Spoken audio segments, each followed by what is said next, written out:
Yes అండి. ప్రసాద్ గారు వస్తారు, మీ దగ్గర కూడా వస్తాను. ఆంధ్రెడ్డి గారి వాయిస్ కూడా తీసుకుందాం. ఆంధ్రెడ్డి గారు. సతీష్ గారు, మీకు చర్చలో పాల్గొంటున్న పెద్దలు సాంబశివరావు గారు, కుప్పం ప్రసాద్ గారు, ఆ, మిత్రులు రఫీ గారు, అందరికి కూడా నమస్కారాలు. చెప్పండి సతీష్ గారు. ఎస్, ఇప్పుడు ఎలా చూడాలంటారు అంటే జనరల్గా మనం చెప్పుకున్నట్టుగా అధికారంలోకి వచ్చేందుకు ప్రజలతో తిరగటం ప్రతిపక్షానికి ఎక్కువ బాధ్యత ఉంటుంది. ప్రజా సమస్యలు బయటకు తీసి వారి సమస్యల కోసం పోరాడే బాధ్యత అధికారం కంటే, అధికార పక్షంలో ఉన్న వాళ్ళకంటే ప్రతిపక్షంలో వాళ్ళకి బాధ్యత ఎక్కువ ఉంటుంది. బెస్ట్ ఆ బాధ్యత కూడా ఇప్పుడు పవన్ కళ్యాణ్ గారు ఎన్నికల్లో గెలిచాం కదా, అధికారంలోకి వచ్చాం కదా అనుకోకుండా ఇప్పుడు రీసెంట్గా చేసిన పర్యటనలు కావచ్చు, రీసెంట్గా ఎక్కడికైనా సరే ఆయన స్వయంగా వెళ్ళటం, స్వయంగా వెళ్ళి చూడటం, అంటే రాబోయే తరాలకు కూడా ఖచ్చితంగా ఇది ఒక ఆయన ఒక సూపర్ పవర్గా ఎదుగుతూ ప్రతి ఒక్కరితో పని చేయిస్తూ అట్ ద సేమ్ టైం రాబోయే రాజకీయాల్లోకి రావాలనుకున్న రాబోయే తరాలు కూడా దిక్సూచిగా మారబోతున్నారా? ఆదర్శంగా ఉన్నారు. ఎస్, హలో, చెప్పండి. ముందుగా సాంబశివరావు గారు చాలా విషయాలు ఈరోజు ఇస్రో గురించి, మన స్పేస్ దాని గురించి చాలా వివరంగా మాట్లాడారు. వారు is highly qualified personality.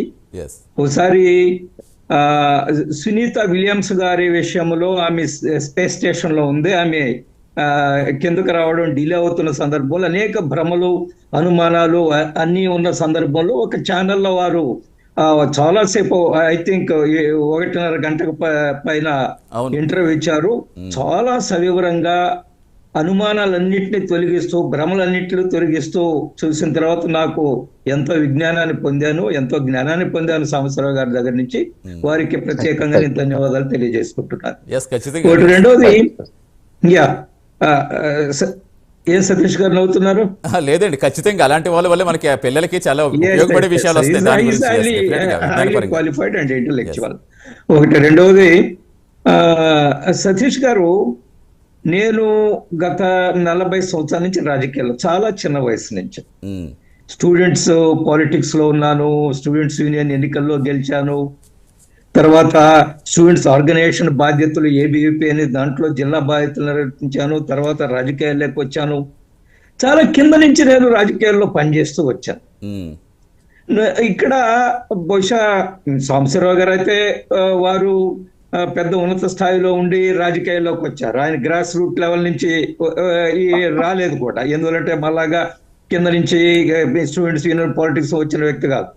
Rafi గారు అయితే ఆయన జర్నలిస్టు, మధ్యలో రాజకీయాల్లోకి వచ్చారు. మరి స్వామి కుప్పం ప్రసాద్ స్వామి గారి సంగతి నాకైతే తెలియదు. వారు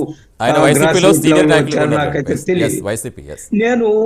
నాకు పవన్ కళ్యాణ్ గారిని చూసినప్పుడు చాలా ఆశ్చర్యం వేస్తుంది. అదే, ఆయన కింద స్థాయి నుంచి మాలాగా వచ్చిన వ్యక్తి కాదు. మధ్యలో వాళ్ళ అన్నగారు రాజకీయ పార్టీ పెట్టారు, ప్రజారాజ్యంలో చేరారు ఒక 20 సంవత్సరాల క్రిందట. ఆయన అందులో నుంచి ప్రారంభమైంది ఆయన రాజకీయ ప్రయాణము.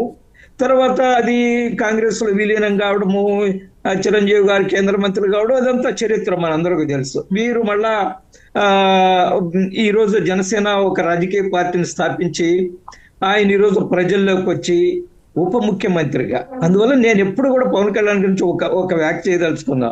పవన్ కళ్యాణ్ గారు ప్రజల చేత, ప్రజల కోసం, ప్రజల మధ్య. రాజకీయ నాయకులు చాలా మంది ఒకసారి ఎన్నికైన తర్వాత, మంత్రి అయిన తర్వాత, ప్రత్యేకంగా ఉప ముఖ్యమంత్రి అయిన తర్వాత సహజంగా ఏం భావన ఉంటుందంటే, మేము అతీతులము, మేము పైనుంచి దిగొచ్చాము. ఈ దేశంలో అదొక కర్మ ఉందనుకోండి. ఎందుకంటే రాజకీయ నాయకులు యొక్క బాగా పొగిడేయడము, ఆయన పైనుంచి వచ్చాడు, ఆయన ఏమనుకుంటే సాధించగలడు, ఓ దేవుడు, వీరుడు, శూరుడు అని పొగుడుతుంటారు. ఆ పొగడతలతో రాజకీయ నాయకులు వాళ్ళు ఆ విధంగా ఊహించుకుంటారు. వాళ్ళు నేల విడిచి సాము చేస్తుంటారు, గ్రౌండ్ మీద ఉండరు.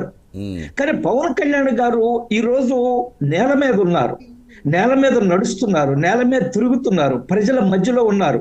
మీరు ఆయన ఎక్కడికి వెళ్ళిన జనాకర్షణ, ఆయన పెద్ద సినిమా హీరోగా ఉన్నారు, వచ్చారు, అదే ఆకర్షణ కొనసాగుతుంది. రాజకీయాల్లోకి ఆకర్షణ వచ్చింది, పెద్ద ఎత్తున అంత ఆకర్షణ ఉన్నా కానీ ఒక సాదా సీదా రాజకీయ నాయకుడిలాగా ఆయన యొక్క గ్రౌండ్ని ఆయన మర్చిపోకుండా ఆయన నేల విడిచి సాము చేయడం లేదు. అది that is the greatness of any political, చాలా గొప్ప లక్షణం ఒక రాజకీయ నాయకుడిగా. రెండోది, ఆయన ఉప ముఖ్యమంత్రి పదవిని దాన్ని ఏదో పెద్ద పదవిగా భావించడం లేదు. ఆయన ఒక బాధ్యతగా తీసుకున్నాడు. నన్ను ఎందుకు ఇక్కడికి ప్రజలకు పంపించారు, నేను ఏం చెప్పాను ఎన్నికలకు ముందు ఏం చెప్పాను, ప్రజలతోటి ఏం మాట్లాడాను, దాన్ని ఏ విధంగా అమలు జరపాలా, ఇదే ఆయన ధ్యేయము.